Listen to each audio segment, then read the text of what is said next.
Saya sudah pernah jelaskan karena hukum rokok itu. Rokok itu disepakati oleh para ulama. Teman-teman yang masih merokok tentunya biasanya sulit menerima karena masih hobi gitu kan. Tapi saya menjelaskan hukum syar'inya. Ya. Ulama sepakat semua. Kalau ulama semua madhab. Kalau anda cari kepada madhab semua. Kecuali individu yang mungkin masuk dalam majelis ulama tapi masih merokok.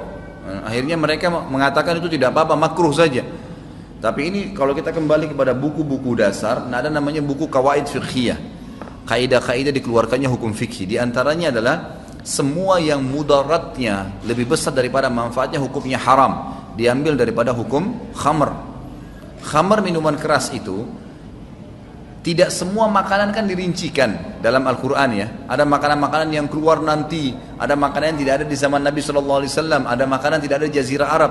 Bagaimana kita tahu tentang halal haramnya makanan tersebut? Kalau bukan babi misalnya, dari mana kita bisa tahu makanan itu boleh atau tidak? Maka kaidahnya kata para ulama diambil daripada khamr. Kaidah fikihnya diambil daripada khamr. Pada saat Allah berkata, "A'udzubillahi minasyaitonir yas'alunaka 'anil khamri wal maisir." Ditanyakan kepada Muhammad tentang keadaan hukumnya khamr dan maisir serta judi. Qul fihima ithmun kabirun wa manafi'un nas. Katakanlah dia memiliki dosa yang berat, besar dosanya khamr itu dan judi. Dan juga ada manfaatnya buat manusia. Orang kalau judi dianggap hiburan, orang kalau minum khamr bisa hangatkan badannya, bisa dia fly sehingga dia merasa tidak malu misalnya. Ada manfaat yang dia bisa dapatkan. Tapi Allah bilang apa? Wa ithmuhuma akbar min naf'ihima. Tapi masalahnya, dosanya, mudaratnya lebih besar daripada manfaatnya.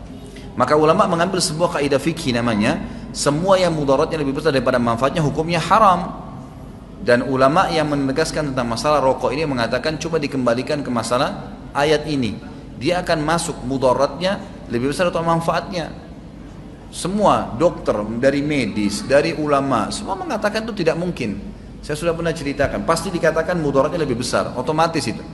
Pernah saya katakan pertemuan antara seorang syekh dengan seorang guru, kalau masih ingat cerita masalah rokok ya. Guru itu mengatakan, "Syekh, dari mana anda katakan rokok itu haram? Sementara saya tidak melihat itu perbuatan yang salah. Rokok biasa, saya beli uang, pakai uang saya bakar, saya ngerokok, biasa, saya tidak merasa ada apa-apa." Gitu kan.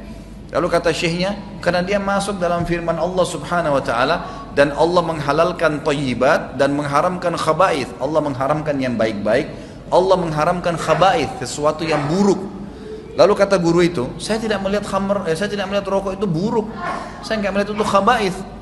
Kata syekhnya, baiklah, kalau kau anggap itu tidak buruk, saya ingin tanya, kalau seandainya kamu pulang ke rumah, lalu kamu temukan istri dan anakmu lagi merokok, apa kau akan biarkan mereka merokok? Kata guru itu, tidak tentunya. Kenapa kau tidak biarkan? Kan kau bilang itu baik. Kalau itu baik, biarkan aja mereka merokok sekalian. Anak kecil sekalian yang baik kasih rokok juga. Kalau memang itu baik.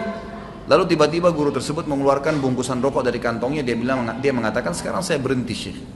Jadi memang ini fitnah yang besar, gitu kan? Sebaiknya memang teman-teman harus berpikir dengan akal sehat. Itu sebenarnya tidak ada. Di dalam rokok itu ada 4.000 racun. Para ilmuwan sudah memberikan masalah itu. Sementara di dalam minuman beralkohol itu ditemukan 14 atau 15 racun yang bisa berbahaya, gitu kan? Tapi rokok bisa 4.000. Subhanallah. Adakah makanan atau minuman yang selesai kita konsumsi kita injak pakai kaki? Nggak ada kecuali rokok, gitu kan?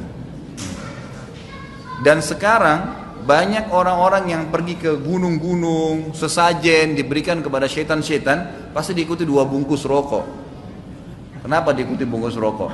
Karena setannya suka dengan rokok itu. Pernah ada teman-teman pengalaman ruqyah begitu. Saya pernah meruqyah seseorang dari kerabat saya.